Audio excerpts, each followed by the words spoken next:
अलैकुम वरहमतुल्लाहि वबरकातुहू। अल्हम्दुलिल्लाहि रब्बिल आलमीन वस्सलातु वस्सलामु अला सय्यिदिल अंबियाइ वल मुरसलीन व अला आलिहि व अस्हाबिहि अजमईन, अम्मा बअद।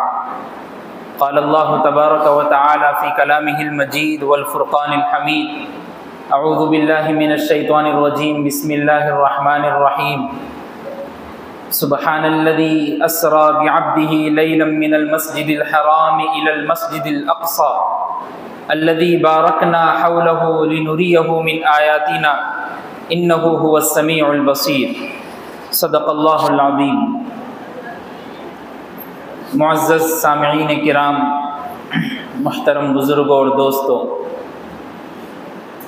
जैसा कि आप बखूबी इस बात से वाकिफ़ हैं कि आज कई मसाजिद में, कई मराकिज़ में, कई खानकाहों में शब मेराज के तफसीली वाक़ये को बयान किया जाता है और होने वाले वाक़ये से सबक लेने वाली बातें भी बताई जाती है और अल्लाह के रसूल अलैहिस्सलातु वस्सलाम ने किन किन चीज़ों के मुशाहिदात किए उनको भी सुनाया जाता है।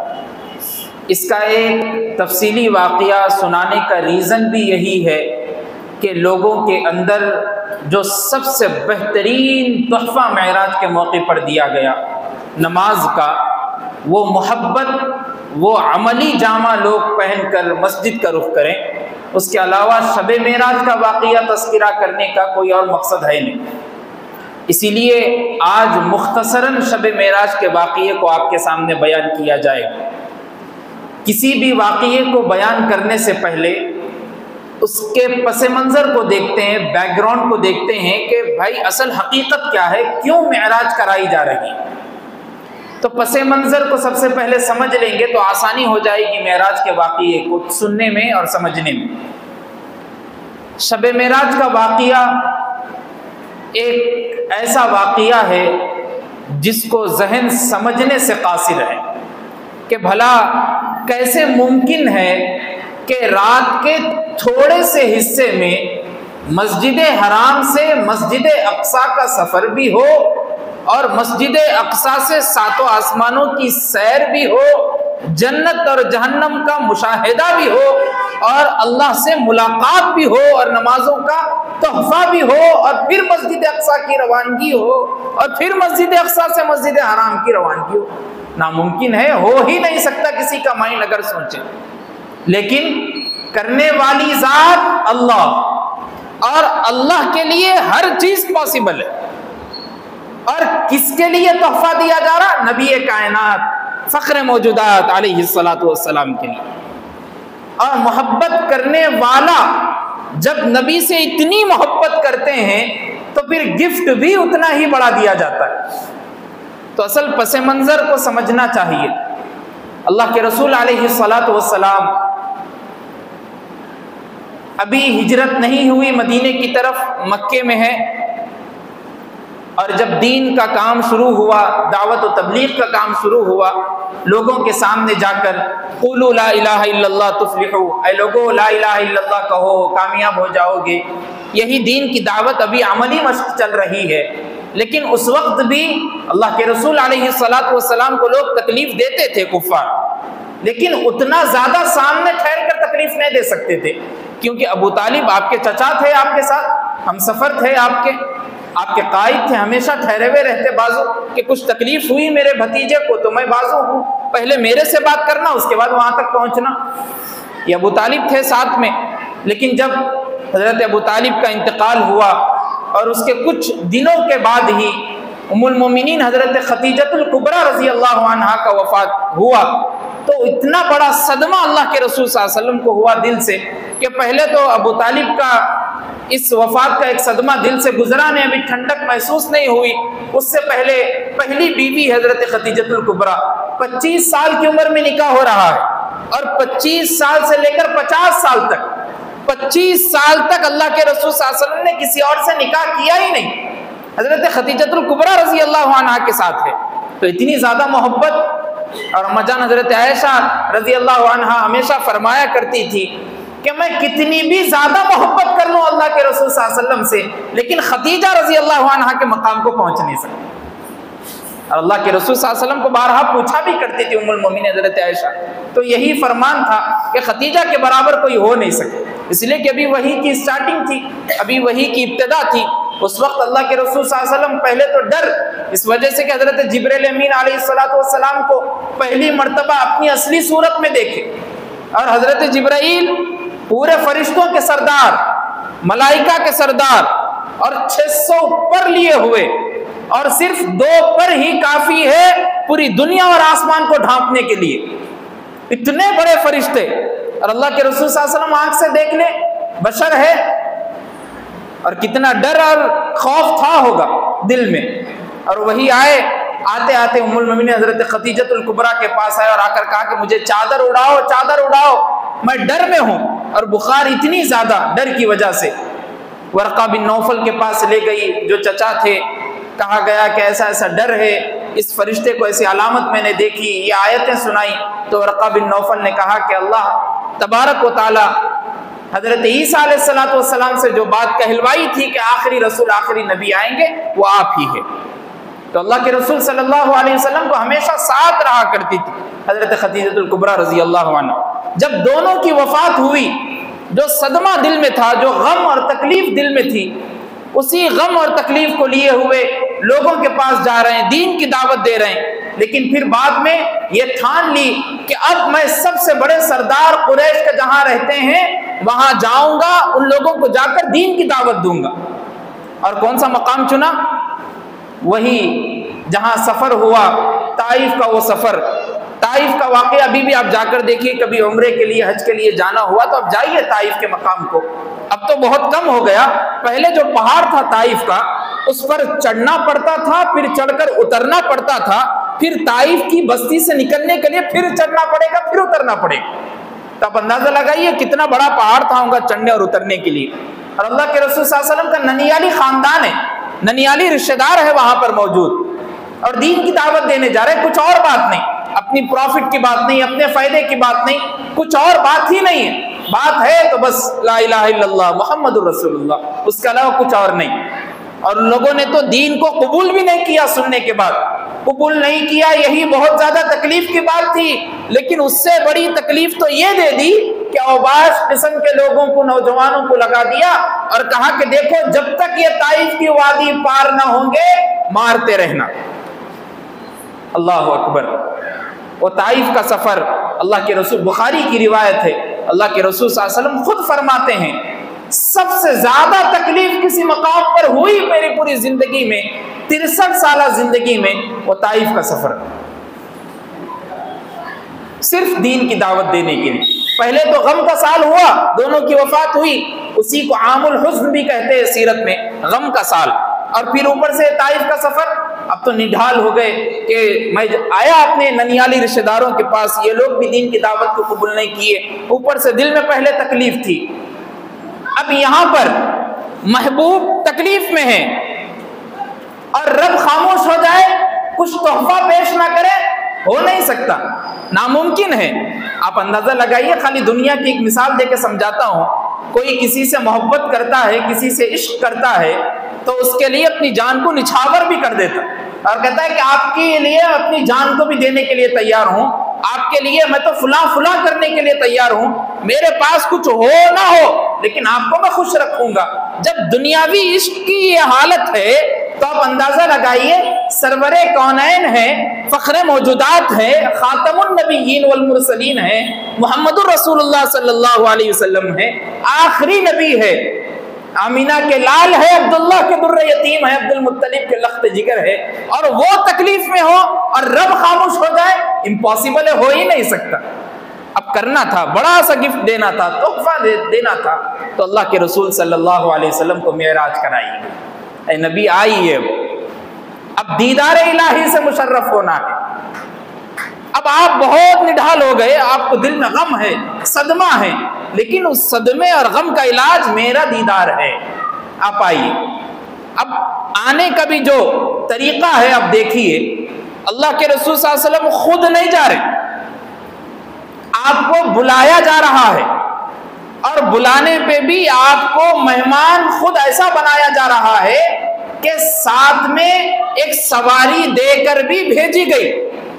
दुनिया की एक मिसाल से अगर किसी के पास शादी का रुका आया तो शादी का रुका आने के बाद शादी में खुद की गाड़ी स्टार्ट करना पड़ेगा, पेट्रोल डालना पड़ेगा, फिर फंक्शन हॉल पहुंचना पड़ेगा, उसके बाद शादी अटेंड करके फिर वापस आना पड़ेगा। तो उसमें कुछ इतना ज्यादा मोहब्बत नहीं दिखेंगे कि भाई ये तो रुका आया था 1 दिन पहले 2 दिन पहले, हम ही गए हम ही चाहे और कुछ करे नहीं। और अगर देखिए आप इससे अंदाजा लगाइए, आपको रुका भी देने के लिए दूल्हा खुद आया और आने के बाद दूल्हा खुद अपनी कार लेके आप तक आया, आपको बाजू सीट पे बिठाया और खुद फंक्शन हॉल को आपके साथ पहुंचा और आपको बाजू बिठाया।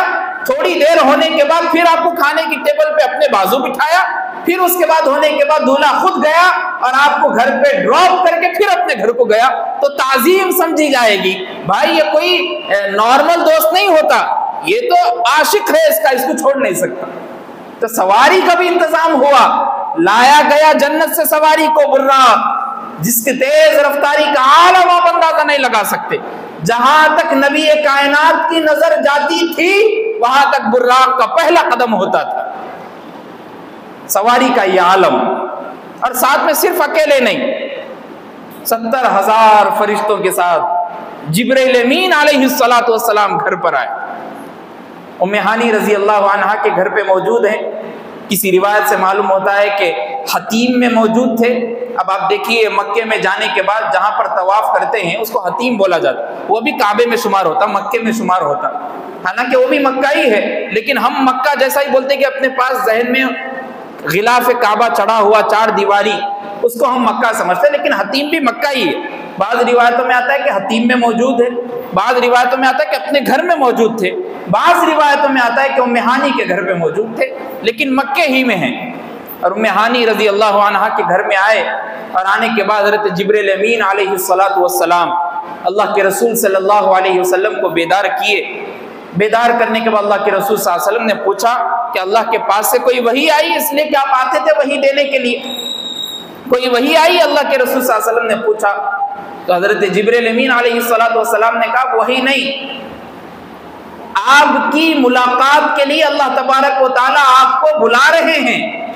और सवाल नहीं हो रहा, सवाल करने का मकसद अलग है। सवाल कैसा होता, आते या नहीं आते आप, ऐसा नहीं पूछा जा रहा, रिक्वेस्ट की जा रही अदबन, रुखसत कि आप आइए, अल्लाह तबारक व तआला की मुलाकात है, आप दीदार इलाही से मुशर्रफ होना है, आप अगर चाहे तो आइए, वरना मेराज फिर कभी कराई जाएगी, कोई बात नहीं।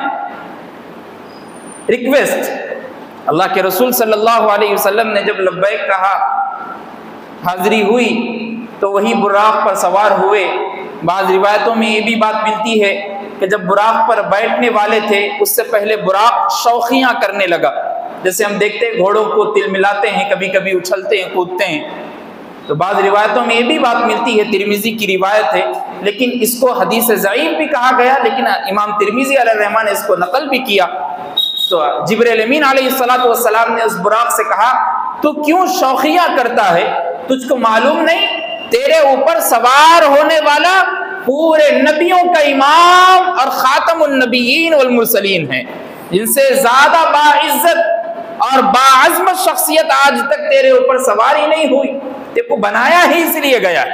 और जब ये सुनना था तो शौखियाँ बंद कर दिया। उसके बाद अल्लाह के रसूल सल्लल्लाहु अलैहि वसल्लम बैठने वाले थे।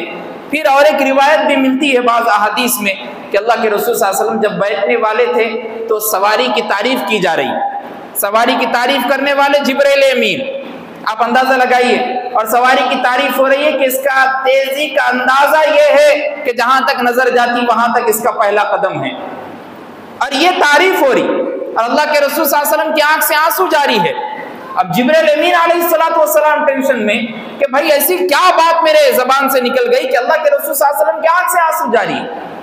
तो पूछा गया वजह क्या है, तो अल्लाह के रसूल सल्लल्लाहु अलैहि वसल्लम ने, अंदाजा लगाइए आप उम्मत मोहम्मदिया से कितनी मोहब्बत है उम्मत से, उस वक्त भी कह रहे हैं कि मुझको तो सवारी का आलम और उसकी तेज रफ्तारी का आलम यह है और ऐसी सवारी दे दी गई, लेकिन जब पुल सिरात पर से मेरी उम्मत गुजरेगी और बाल से ज्यादा बारीक, तलवार से ज्यादा तेज, तो उस वक्त मेरी उम्मत जब गुजरेगी तो उसका आलम क्या होगा।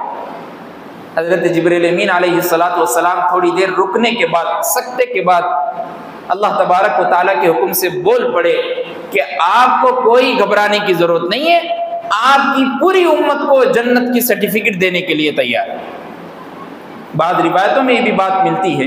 उसके बाद अल्लाह के रसूल सल्लल्लाहु अलैहि वसल्लम बुर्राक पर सवार होकर मस्जिद हराम से मस्जिद अक्सा की तरफ रवाना हुए।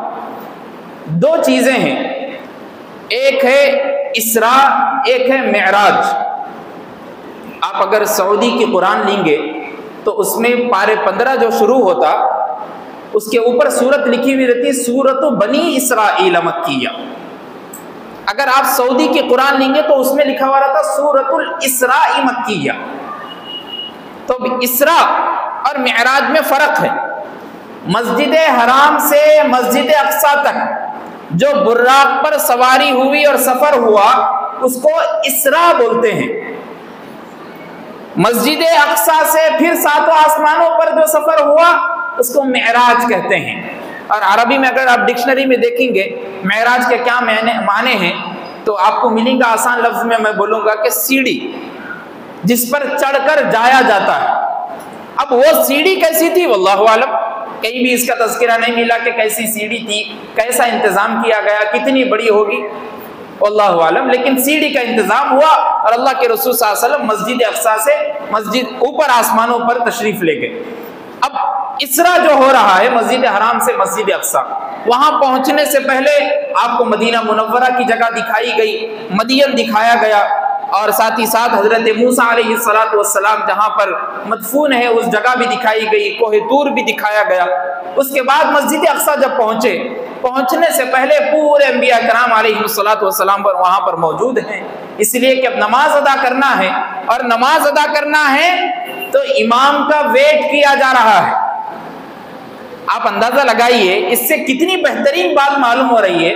हमारे पास मसला यह है कि अगर इमाम साहब थोड़ी भी देर हो गई, लेट हो गई, तो जितने फतवे इमाम साहब पे लगाना है पूरे लगा देते, लेकिन खुद चौथी रकात में आके शामिल होते वो नहीं बोलते। यहाँ पे पूरे मुख्तदी पहले आके है और इमाम साहब का वेट हो रहा है और इमाम साहब है तो कोई उफ भी नहीं बोल रहे कि आपको लेट हो गई आने में, हमला कब से ही खड़े हुए हैं, क्या कर रहे थे आप। और यहाँ पे थोड़ा इमाम साहब देर करे, वजू को उन्होंने करते करते 3 मरतबा धोने के बजाय 1 मरतबा धो के फर्ज तो अदा कर लिए, 1 मरतबा भी कहीं को धोया, आप खाली पहुंच के आ जाना था, आप लेट हो गई नहीं मालूम, 1 मिनट हो गया आपको नहीं मालूम। इमाम साहब कुछ भी करे ऐसा मालूम होता कि अब सीधा गला ही मतने वाले हैं, अब छोड़ने वाले नहीं है। एक जगह पे मालूम हुआ, परसों ही वाकया सुना, मैं सुन के मैं हैरान हो गया और उसका जवाब भी जो बेहतरीन था, जो बंदा वहां पे ठहर के दिया बेहतरीन जवाब। हुआ ये कि इमाम साहब को खांसी हुई और इमाम साहब खांस रहे। अब खांसी हुई नॉर्मल है, हर एक को होती, हर एक का बॉडी है, सिस्टम में चलते रहता। इमाम साहब को खांसी हुई, इमाम साहब ईशा की नमाज में खांसते खांसते पढ़ाए नमाज, जैसा भी हो आए पा बेचारे, अगर हो सका तो सो जाना चाहिए था, फिर भी आए कहीं को भाई नमाज छूट जाती, कोई पढ़ाने वाले नहीं है, गांव का वाकया है, ऐसे ही गांव समझ लो, अब ताल्लुका है वो तो। अब तो इमाम साहब नमाज वगैरह पढ़ा दिए, पढ़ा के जब बाहर सफ में आए पीछे तो एक नौजवान बोला जोर से, बहुत ही खांस रहे मुल साहब को नहीं बोल रहा हूं, दूसरे शख्स को बोलो। अब उन्हें पहले से मुल साहब का फैन है, उसको नहीं मालूम क्या मुल साहब का फैन है, अब उन्हें बोल रहा है कि मुल साहब बहुत ही खांस रहे, निकाल देना पड़ता मस्जिद से। उन्हें थोड़ी देर रुकने के बाद बोला कि बहुत दिनों से मैं भी देख रहा हूँ आपके अब्बा भी खांस रहे,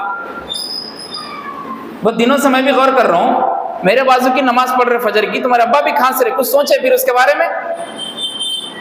कुछ भी हो गया, इमाम के बारे में कुछ हो गया, हम समझे नहीं अब तक इमाम का क्या मकाम है, क्या उसकी ताजीम है, हम समझे ही नहीं। अब अंदाजा लगाइए, अल्लाह के रसूल सल्लल्लाहु अलैहि वसल्लम इमाम हैं, अंबिया की इमामत कर रहे हैं, और अंबिया तो अंबिया हैं, उनकी ताजीम कितनी अहमियत और जरूरी है। वो लोग मुक्तदी बनकर वेटिंग में हैं कि आएंगे इमाम साहब तो नमाज पढ़ाएंगे। और जब अल्लाह के रसूल सल्लल्लाहु अलैहि वसल्लम आए, आने के बाद हजरत इब्राहीम है, हजरत आदम है, हजरत यहया है, हजरत ईसा है, हजरत नूह है, हजरत दाऊद है, हजरत सुलेमान है अलैहिमुस्सलातु वस्सलाम, बेशतर अंबिया है, कई सब अंबिया मौजूद हैं। कोई समावी अंबिया है तो कोई ज़मीनी अंबिया है। उसकी एक मिसाल, जैसे हज़रत ईसा दुनिया से अभी इंतकाल नहीं हुआ तो समावी आसमान पर मौजूद है, वो भी नबी मस्जिद में मौजूद हैं। और ज़मीनी नबी हज़रत मूसा, आप अंदाज़ा लगाइए, हज़रत इब्राहीम अलैहिस्सलाम, हज़रत नूह अलैहिस्सलाम, हज़रत इस्माईल अलैहिस्सलाम, सब लोगों को अपनी अपनी कब्र से बुलाया गया, इसलिए कि नबी कभी शहीद नहीं होते, हमेशा जिंदा ही रहते। तो पूरे अंबिया किराम अलैहिस्सलाम कहाँ मौजूद हैं? मस्जिद अक्सा। वही मस्जिद अक्सा जिसके लिए फ़लस्तीनी मासूम बच्चे 6 महीने 7 महीने होने को आ गए, लेकिन इसराइल की नाक में दम करके रख दिए कि देखो तुम कितने लोगों को मारते मार दो, हमारे खून से होली खेल लो, लेकिन फलस्तीन की उस मस्जिद अक्सा को हम तुम्हारे हवाले नहीं करेंगे, क्योंकि उनकी खून की वो गर्मी है ईमान की, और हमारी गर्मी, हम तो मस्जिद बना दी है लेकिन फिक्र नहीं है मस्जिद की, आए नहीं कभी, कभी देखे भी नहीं कभी कि कैसी है मस्जिद, अंदर क्या इंतजाम है। इसलिए अल्लामा इकबाल ने कहा था कि मस्जिद तो बना दी शब भर में ईमान की हरारत वालों ने, मस्जिद तो बना दी शब भर में ईमान की हरारत वालों ने, मन अपना पुराना पापी था बरसों में नमाजी बन न सका। तो पापी था, उन्हें पैदा हुए जब से पापी है, बड़ा हो गया, बूढ़ा हो गया, नौजवान हो गया, इंतकाल भी हो गया, लेकिन नमाजी नहीं बन सका।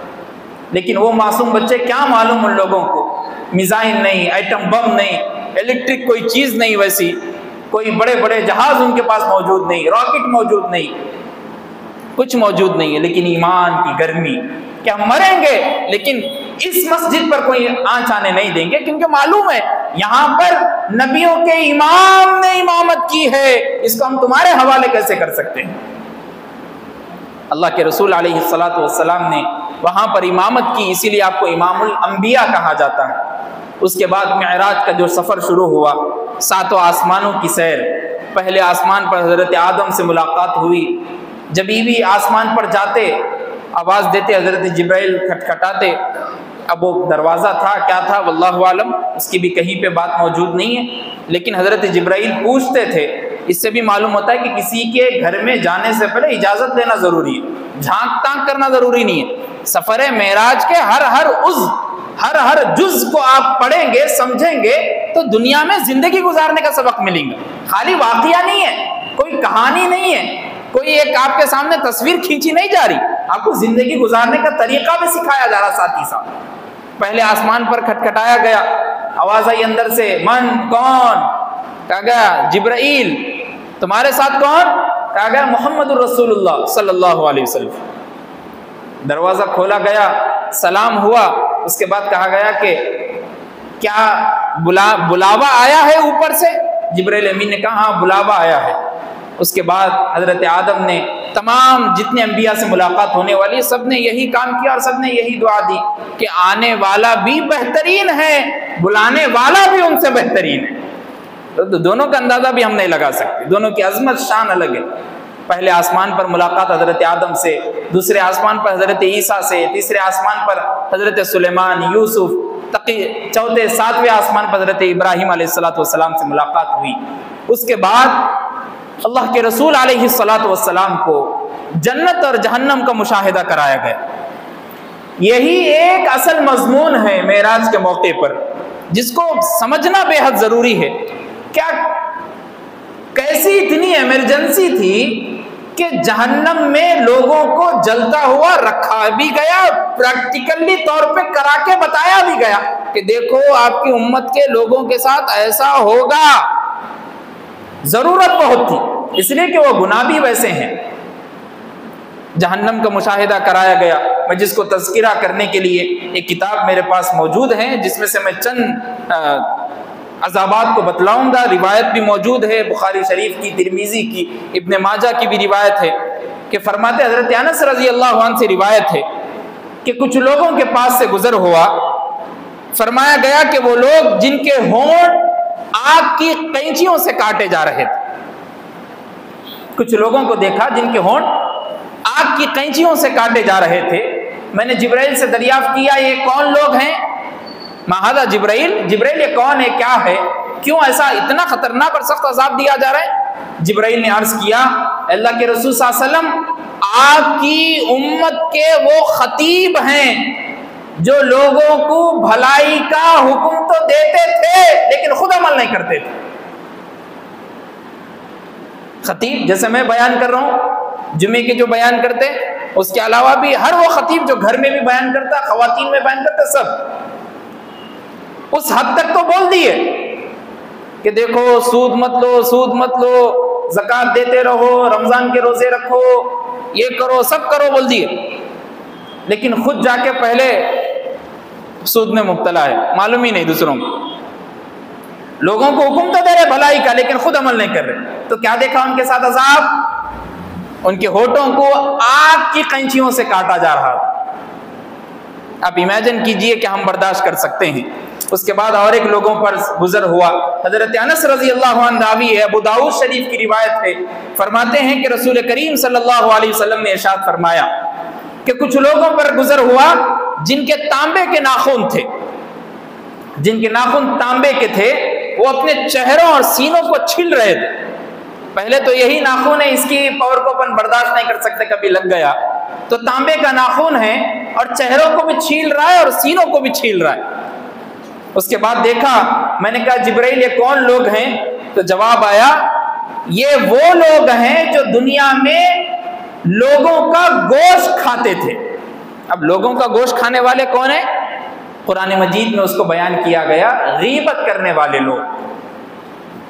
गीबत, अपने भाई की बद पीछे उसकी बुराई करना, उसको गीबत बोलते। अल्लाह ने कुरान मजीद सूरह हुजरात में बयान किया, ला यग़्तब बाज़ुकुम बाज़ा, तुम एक दूसरे की गीबत मत करो। क्यों मत करो? अल्लाह आगे फरमा रहे, अयहुब्बु अहदुकुम अन याकुला लहमा अखीही मैतन फकरिहतुमू, क्या तुम पसंद करते हो अपने मुर्दार भाई के गोश्त खाना? अपने मुर्दार भाई का गोश्त खाना पसंद करते हो? नहीं, अल्लाह नहीं, पसंद नहीं करते। तो ला यग़्तब बाज़ुकुम बाज़ा, एक दूसरे की गीबत मत करो।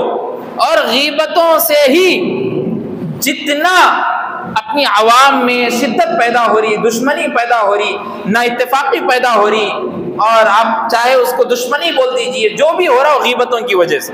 और अक्सर करने वाले मर्द नहीं, औरतें होती।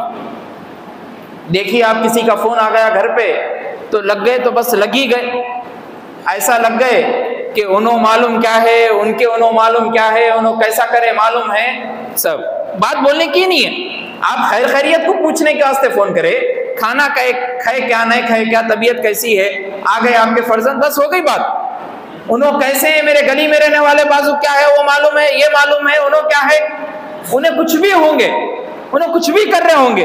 आपको जरूरत नहीं है कि आप उनके मैटर में जाकर उनकी गीबत करें। और कभी कभी तो ऐसा होता कि उन्होंने कभी शराब खाने के सामने से भी नहीं गुजरे, लेकिन उनके ऊपर फतवा लग जाता, क्या मालूम शराबी भी होंगे, क्या मालूम भाई, हम थोड़ी देखे, नहीं देखे तो बोल रहे कैसा। यही गीबत है, किसी के बद पीछे उसकी बुराई नहीं करना। उसको सुनने के बाद अगर दिल से तकलीफ हो गई तो फिर गीबत आपको, फिर उसकी सजा यही दी जाएगी। फिर और चंद लोगों को देखा, हजरत अबू हुरैरा रिवायत करते हैं, अबू दाऊद शरीफ की रिवायत है, फरमाया गया कि ऐसे लोगों पर से गुजर हुआ जिनके पेट इतने बड़े थे जैसे आजकल लोगों के घर और महल होते हैं। जिनके पेट इतने बड़े थे जैसे आजकल लोगों के घर और महल होते हैं, जिन पेटों में से मुझको सांप, बिच्छू और तरह तरह के जानवर नजर आ रहे थे। इतना बड़ा पेट है। अब देखिए उस पेट को लेकर घूमना फिर चलना, इतना बड़ा पेट, अब महल और घर से अंदाजा लगाइए कहां से संभल सकते हैं। थोड़े ही मोटे हो गए तो कुर्सी का इंतजाम होना पड़ता, नीचे नहीं बैठ सकते, रुकू सही से नहीं कर सकते, सजदा सही से नहीं कर सकते, बीमारियों में आ जाते, ब्लड प्रेशर हो जाता, शुगर बढ़ जाती, कुछ ना कुछ होते रहता, हार्ट अटैक आ जाता मोटापे की वजह से। उतना बड़ा पेट है और जहन्नम के दहकते हुए अंगारों में घूम रहा है, अंदाजा लगाइए आप। पूछा गया जिब्राइल ये कौन लोग हैं? तो हज़रत जिब्राइल ने कहा अल्लाह के रसूल सल्लल्लाहु अलैहि वसल्लम आपकी उम्मत के वो लोग हैं जो दुनिया में सूद खाते थे, लोगों का सूद।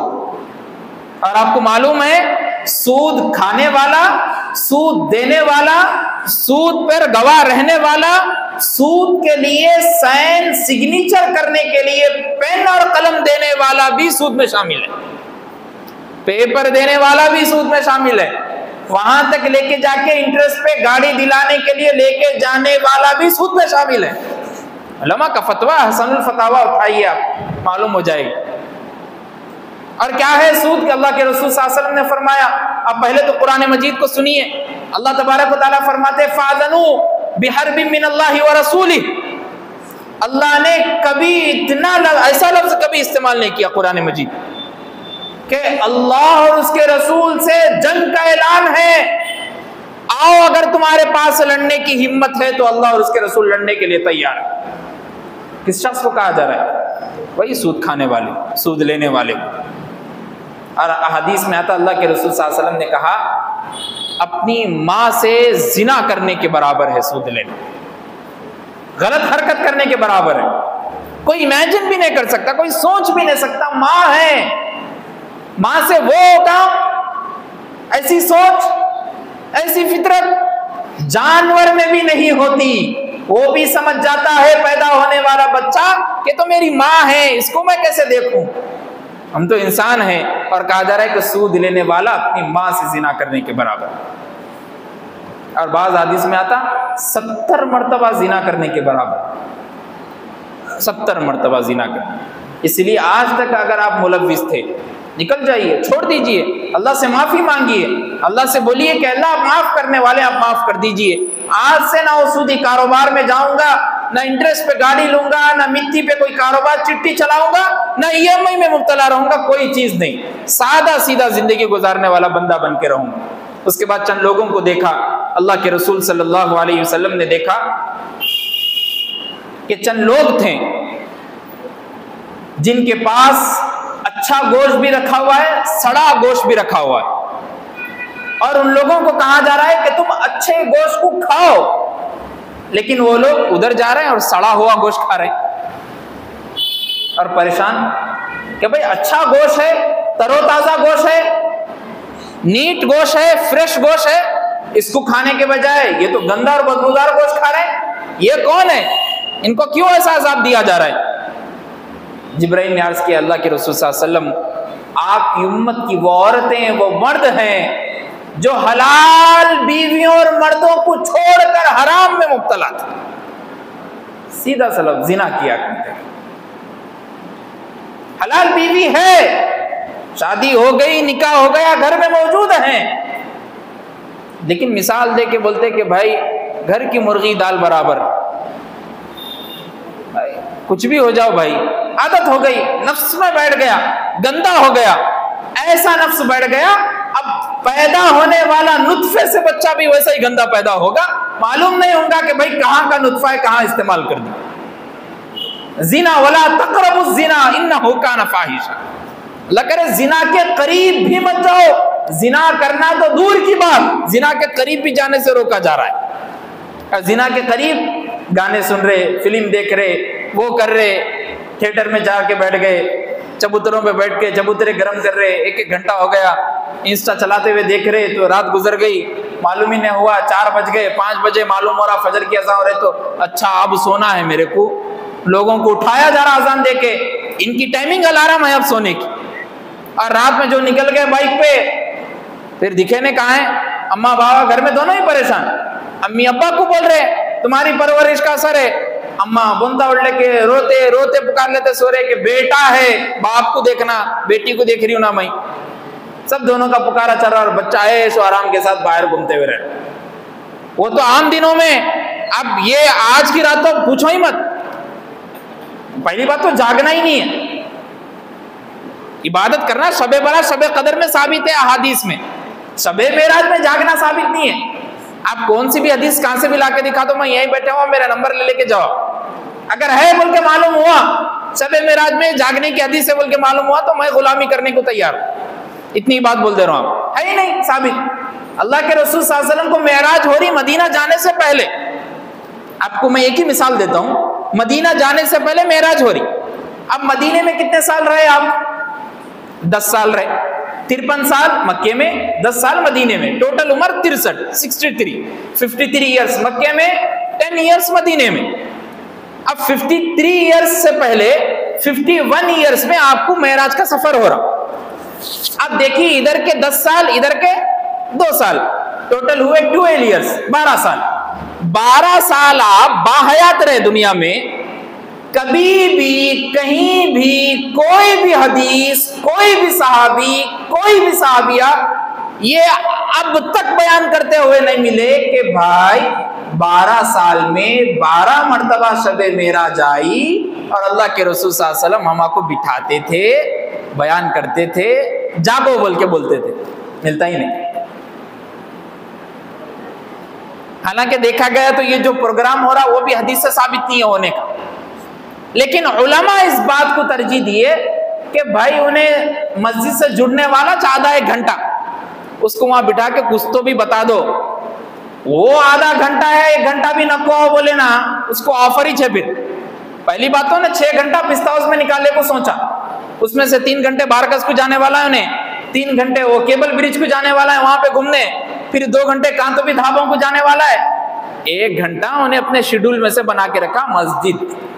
वो 1 घंटा भी मौलवी साहब बोल दिया, समझो नक्को नहीं बोलते कि आहा ऑफर, ये तो डीमार्ट का ऑफर से ही बड़ा ऑफर है। मौलवी साहब को देखना ही नहीं अपने को, गैब।